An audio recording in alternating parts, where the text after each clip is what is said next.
Hai, ketemu lagi dengan kami dari Geraha BK3S Salemba Tengah, Jakarta. Kami menjumpai dimanapun teman-teman Batavia Smart Channel berada.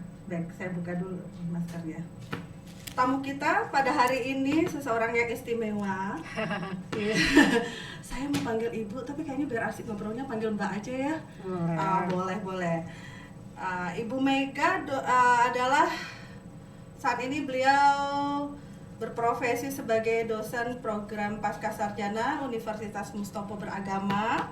Sehari-hari Ibu Dr. Zahera Mega Utama juga sebagai konsultan pendidikan dan pelatihan. Nah, jadi banyak banget nih, nanti kapan-kapan kita undang lagi Batavia.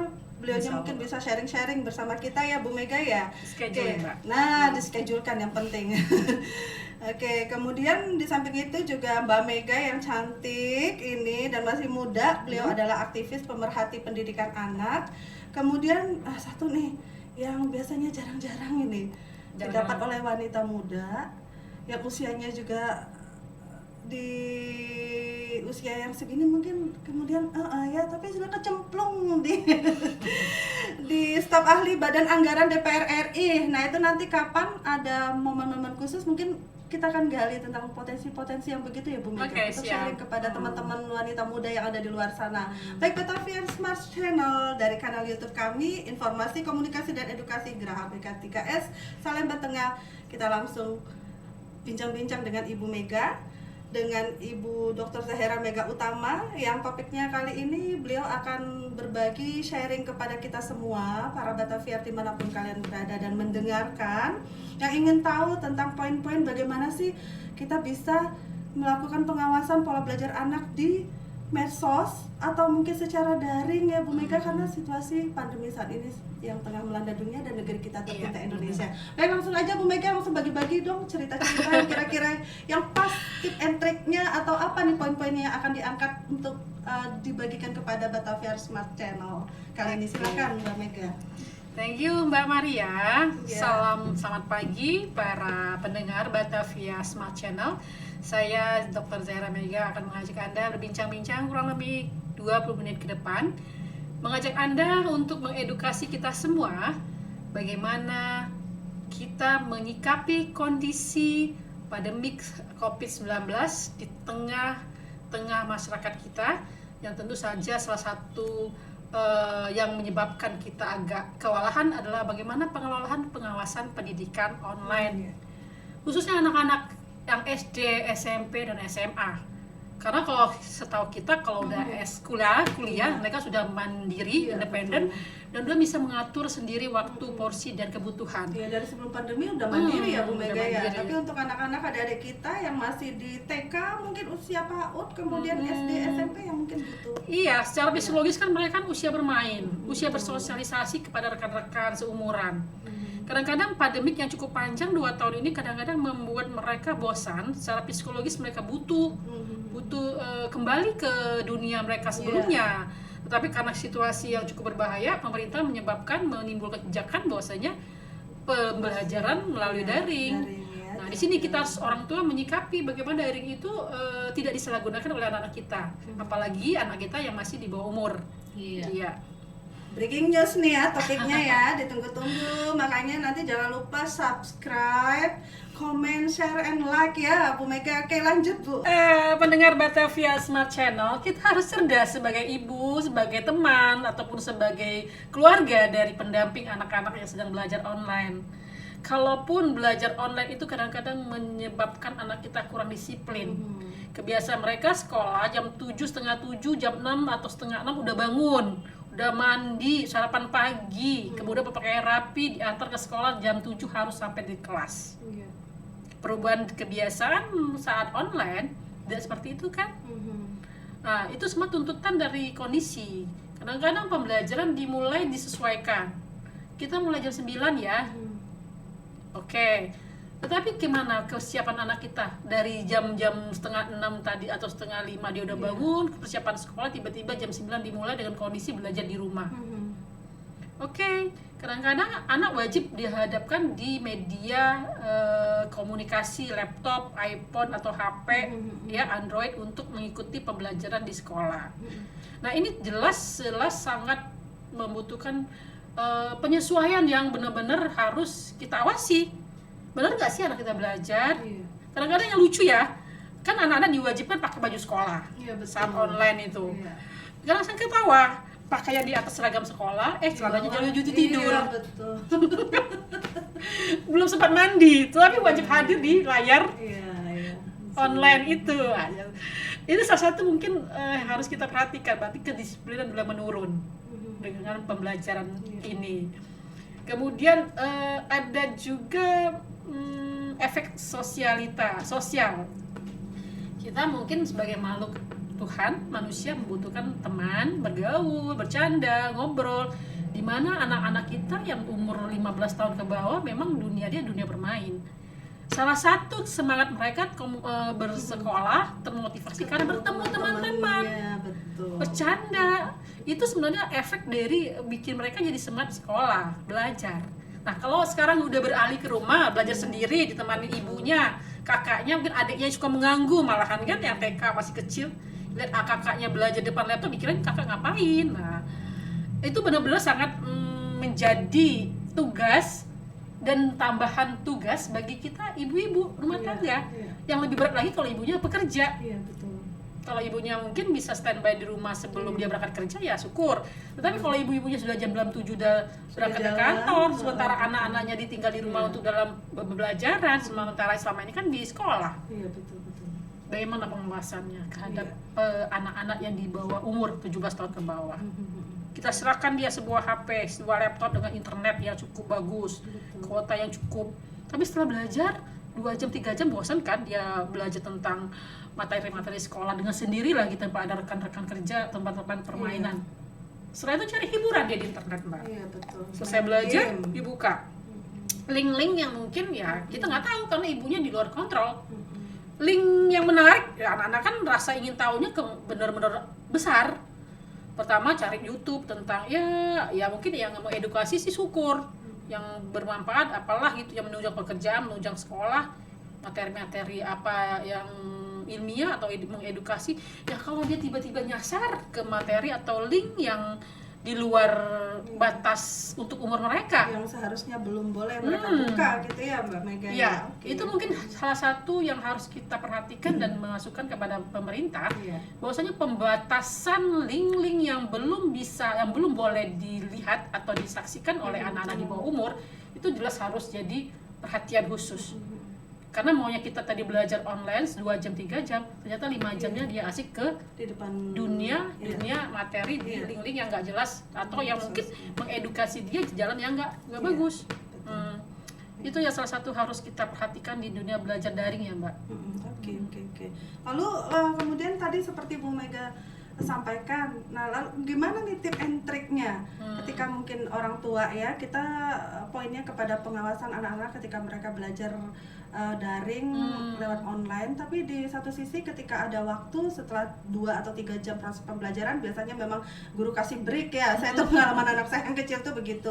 Nah kemudian mungkin mereka bisa utak-atik gitu kan, mereka lihat sesuatu dan rasa penasaran, dan kayaknya lebih cerdas anak-anak bermain medsos itu karena mereka gampang banget gitu kan bersahabat dengan IT. dengan IT, dengan gadgetnya. Nah kira-kira gimana tip and triknya nih? Pastinya mudah-mudahan nih ada ibu-ibu muda yang aktif di luar sana, tapi juga memperhatikan bahwa ini adalah aset bangsa, aset kita, generasi penerus ini yang tidak boleh kalah walaupun di tengah pandemi. Kira-kira punya tip and trik bagaimana nih pengawasan yang lebih konkret ini Mbak, yang seperti tadi Bu Mega sampaikan? Saya sering sekali ngobrol sama teman-teman yang kebetulan punya anak kecil SD, SMP di saat belajar daring ini. Ternyata ibu-ibu itu sebenarnya mereka juga ikut stres menghadapi kondisi begini. Mungkin background mereka bukan seorang pendidik, bagaimana mendidik anak sendiri itu katanya beda banget mendidik anak orang katanya.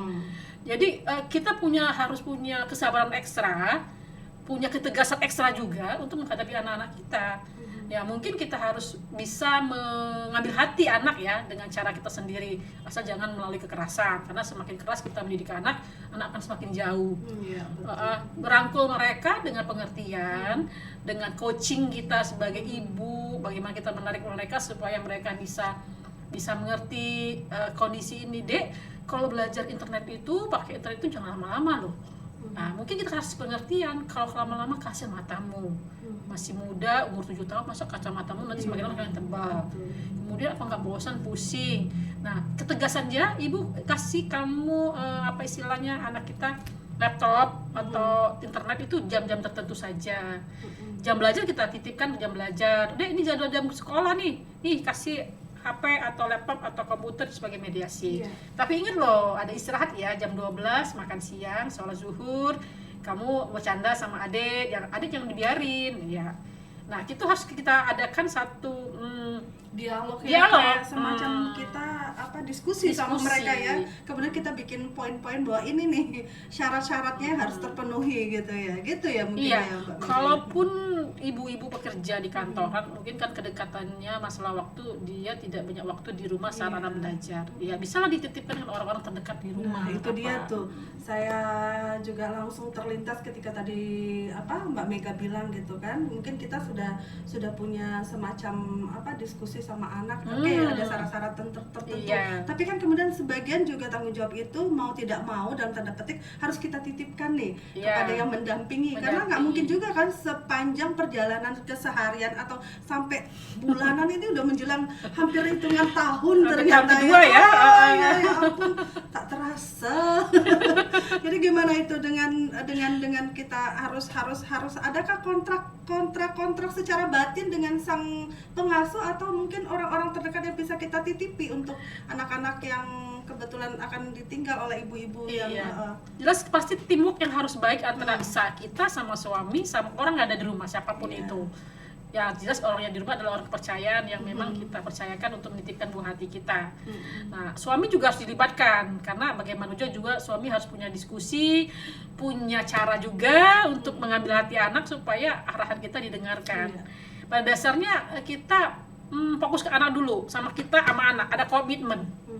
Nah, ada komitmen yang harus kita buat berdua sehingga komitmen ini mudah-mudahan anak kita bisa menjalankannya. Kemudian ada orang yang kita titipkan pengawasan di sana, misalnya ada mbaknya, ada kakaknya atau saudara kita yang mengontrol kemana dia, jam berapa aktif ke sekolah, setelah sekolah selesai online anak itu bermain kemana, karena kan memang nggak bisa bebas main keluar masa pandemik itu kan.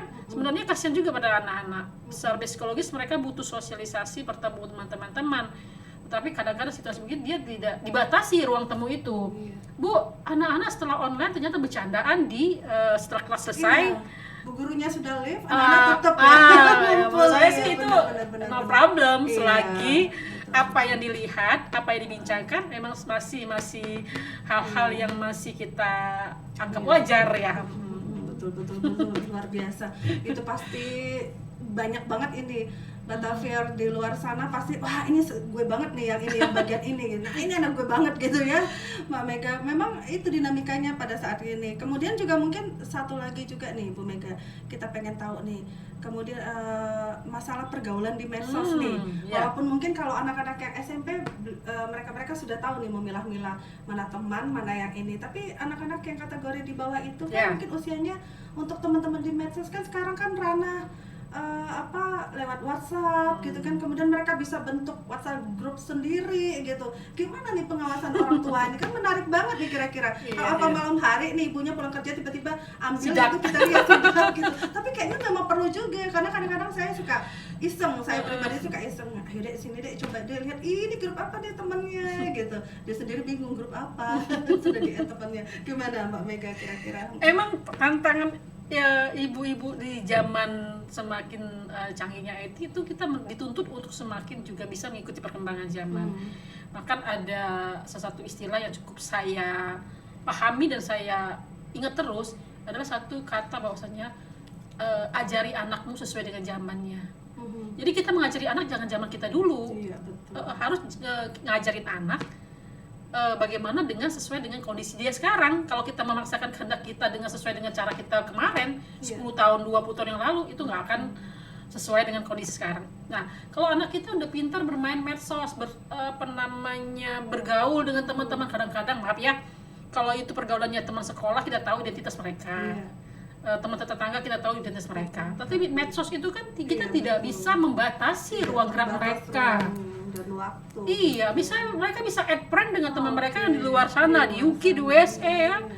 Nah, dengan adanya pergaulan medsos itu, kembali lagi kita komin ke anak. Karena anak itu kalau dia sudah yakin kepada pendiriannya, apapun godaan di luar, apapun situasi di luar, kalau dia sudah teguh dengan pendiriannya, itu dia insya Allah akan kuat. Bagaimana kita menanamkan pendirian itu kepada anak?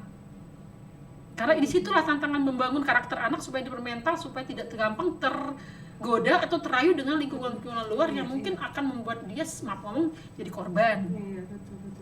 Dan mungkin sering diajak dialog juga ya, apa positif itu negatifnya, atau ibunya ikut gabung di grup itu, gimana menurut Mbak Mega? Kalau kita terlalu kepo mungkin anak juga marah dan dia malu kan sama teman-temannya. Betul, dan ternyata nah sekarang mereka lebih gitu, tapi saat-saat tertentu mungkin perlu lah ya di hari-hari libur gitu ya, kita lihat-lihat kira-kira temennya itu siapa gitu. Baik, Mbak Mega, sebenarnya banyak banget nih yang mau kita tanyain, kayaknya nggak bisa sampai satu kali tatap muka nih, satu kali pertemuan. Next kapan-kapan kami undang lagi di Geraha BK3S lantai 3 di ruang podcast kita ya. Mau ya Bu Mega ya, always. Kita sharing always tuh katanya udah janji. Kita sharing lagi dengan Batavier dimanapun berada, terutama mungkin perlu juga kali kita bilang ada sesi khusus untuk perempuan ini. Boleh? Ya, karena banyak hal-hal yang ternyata kunci dari segalanya tuh bagaimana si ibu atau si perempuan ini bisa mengedukasi dirinya, kemudian mengedukasi lingkungan dan sekitarnya, sehingga nanti kita bisa melampaui, mudah-mudahan pandemi tidak terlalu lama lagi ya. Doa kita bersama dan kita selalu sehat pastinya gitu ya Bu Mega ya. Baik, ibu yang baik hati, yang smart, yang aktivitasnya luar biasa, tapi masih menyempatkan diri untuk beberapa saat hadir ke ruang kami, luar biasa. Kami mengaturkan terima kasih Ibu Mega, sukses selalu untuk semua karir dan perjalanannya, terutama kegiatannya yang hari-hari pasti menyita waktu yang luar biasa, namun Ibu masih tetap memikirkan sesuatu yang breaking news saat ini. Seperti topik ini, beliau sendiri yang memilihkan, ayo kita angkat topik ini yang pasti akan mengedukasi semua para Batavier Smart Channel dimanapun berada. Closing statement Bu Mega sebelum kita tutup sesi kita, silakan. Saya menghimbau pada ibu-ibu muda, terutama yang lagi mendengar dan melihat Batavier Smart Channel, perlu saya tekankan bahwa edukasi pertama yang harus kita tanamkan pada anak adalah dari ibu itu sendiri. Ibu adalah madrasah pertama anak kita. Ibu adalah pendidik pertama anak kita sebelum dilepas ke dunia luar. Berikan kepercayaan pada anak bahwa dia mampu, dia bisa menghadapi masalah, tetapi ingat, tetap didampingi oleh seorang ibu. Ibu menginginkan anaknya untuk menjadi anak yang baik, bermanfaat, dan sesuai dengan tujuan anak dan cita-cita anak. Itu saja. Thank you, Mbak. Oke, baik, luar biasa closing statementnya, sekaligus itu jadi quotes untuk kita hari ini ya, para wanita tangguh dimanapun berada. Baik Batavier Smart Channel dimanapun Anda mendengarkan, para Bataviers, informasi komunikasi dan edukasi dari ruang lantai 3 Geraha BK3S, Badan Koordinasi Kegiatan Kesejahteraan Sosial Salemba Tengah, kami hadir untuk Anda berbagi kasih dan berbagi informasi pastinya untuk negeri. Sampai ketemu lagi. Terima kasih. Bye.